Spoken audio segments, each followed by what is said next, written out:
Hello， 大家好，我是八哥。今天晚上在中越边境，河口口岸这边很多游客。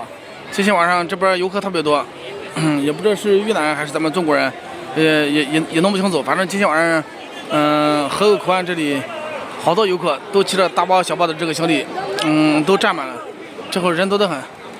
我看了一下，应该基本上都是越南人，游客多得很。今天晚上，大家看。整个口岸现在已经，占满了。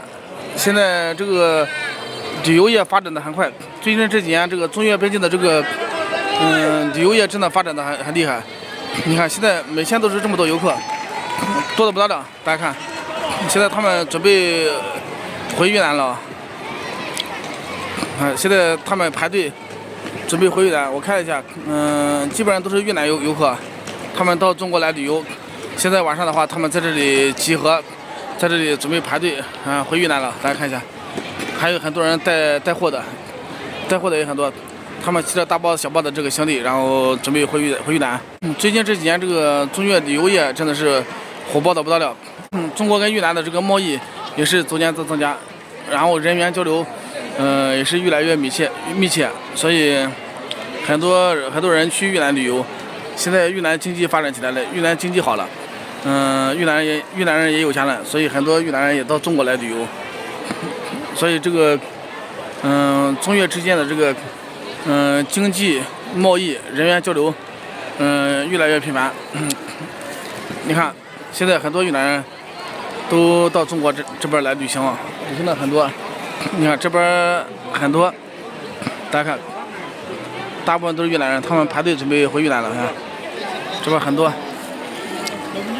这边也是排队的很多，都打的是这个旅行团的这个旗子，基本上都是各个旅行团的这些团队游、团体游，然后他们在这里集合呢，准备回越南了。这几年这个游客真的特别多，游客多得不得了。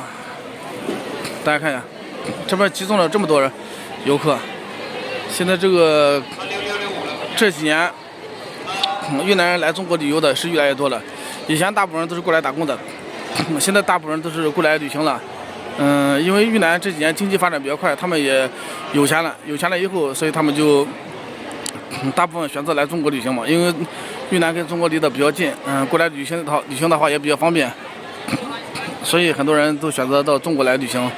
还有很多人去越南旅行的也很多，但是我看了一下，今天晚上这边大部分都是。越南游客，基本上都是越南游客，越南的旅行团。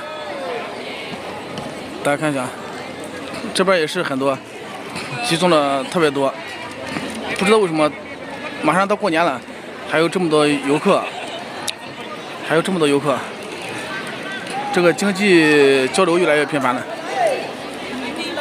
最近这几年旅游业特别火爆，最近这2年特别是从去年到今年，这个旅游业真的是太火爆了，火爆的不得了。你看，基本上都是越南人，他们在讲越南话，叫他们准备，然后回越南了。看，